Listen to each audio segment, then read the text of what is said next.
आप देख रहे हैं बुंदेलों का अपना चैनल बुंदेलखंड टाइम्स, क्योंकि सच कभी छुपता नहीं।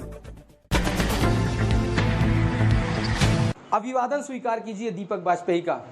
आप देखना शुरू कर चुके हैं बुंदेलखंड टाइम्स। महोबा में बीजेपी के युवा मोर्चा के युवा सम्मेलन में भारत सरकार की शिक्षा राज्य मंत्री अन्नपूर्णा देवी की मौजूदगी में चरखारी विधायक ने AIMIM के अध्यक्ष असदुद्दीन ओवैसी को लेकर अमर्यादित टिप्पणी करते हुए दाढ़ी वाला बकरा कह डाला। यही नहीं, भाषण के दौरान मां के दूध की कसम देते हुए चरखारी से चुनाव लड़ने की ओवैसी को चुनौती तक दे डाली। चरखारी के विधायक यहीं पर नहीं रुके और सपा के राष्ट्रीय अध्यक्ष अखिलेश यादव पर भी कटाक्ष कर दिया।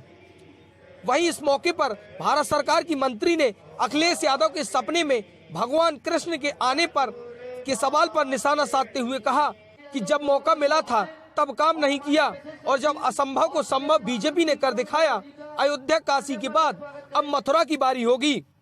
ऐसे में बीजेपी का पुनः जीतना तय है। 2022 के चुनावी समर में हर सियासी दल अपनी नैया पार लगाने की जुगत में जुटा हुआ है, जिसमें चुनावी बयानबाजी अल्पतल्ख होती जा रही है। बयानबाजी में जाति धर्म की टिप्पणी के साथ साथ अपमानजनक भाषाओं का प्रयोग बढ़ता जा रहा है। महोबा शहर के एक निजी विद्यालय में भारतीय जनता पार्टी के युवा मोर्चा का युवा सम्मेलन आयोजित हुआ, जिसमें बतौर मुख्य अतिथि भारत सरकार की शिक्षा राज्य मंत्री अन्नपूर्णा देवी यादव महोबा पहुंची, जिनका भारतीय जनता के पार्टी के पदाधिकारियों ने माला पहनाकर स्वागत किया। इस मौके पर जनपद के दोनों विधायकों सहित सभी भाजपा पदाधिकारी और युवा मोर्चा के कार्यकर्ताओं की भीड़ जुटी रही। भारत सरकार की शिक्षा राज्य मंत्री अन्नपूर्णा की मौजूदगी में ही चरखारी के विधायक ब्रजभूषण राजपूत ने आपत्तिजनक बयान देते हुए AIMIM के नेता असदुद्दीन ओवैसी पर हमला बोला। चरखारी के विधायक ब्रजभूषण राजपूत ने कहा कि मंदिर बनने पर खून की नदियां बहाने की बात करने वाले ओवैसी को पता तक नहीं चल पाया और अयोध्या में मंदिर बन रहा है।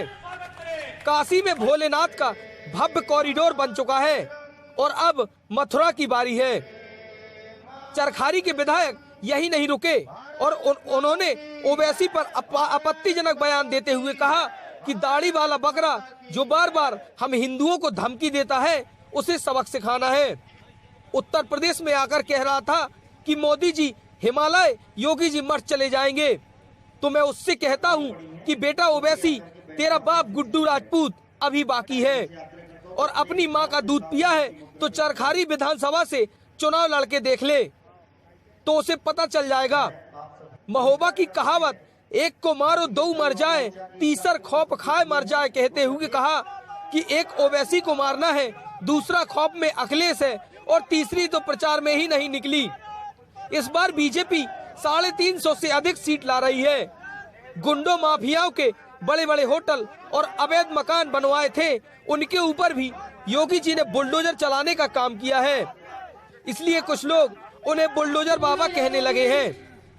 2022 में योगी जी का बुलडोजर और बड़ा होने वाला है और बचे कुछ गुंडों की प्रॉपर्टी पर भी बुलडोजर चढ़ेगा, मगर योगी जी के बुलडोजर से समाजवादी पार्टी के मुखिया के पेट में दर्द होने लगा है। ये नौजवान साथी पूरे विश्वास और जोश के साथ में हम मथुरा की तैयारी कर चुके हैं ना, सबकी तैयारी है ना मथुरा की। और ये दाढ़ी वाला जो वो बकरा है ना, जो बार बार हम हिंदुओं को धमकी देता रहता है, उसे भी सबक सिखाना है। वो उत्तर प्रदेश में आकर भाषण दे रहा था, कह रहा था मोदी जी हिमालय चले जाएंगे, योगी जी मठ चले जाएंगे, तो मैं उससे कहता हूँ बेटा ओवैसी, तेरा बाप गुड्डू राजपूत अभी बाकी है।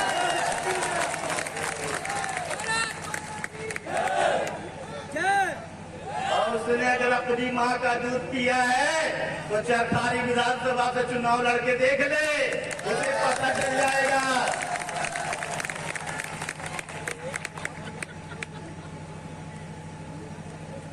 ये उत्तर प्रदेश है, उत्तर प्रदेश के बाद ये बुंदेलखंड, और ये आला उदल की नगरी, यहाँ तो कहावत ही है, मैंने पहले कही, एक के मारे कोई मर जाए और तीसरा खौफ खाए मर जाए। मतलब समझ रहे हो? एक को किसको मानना है?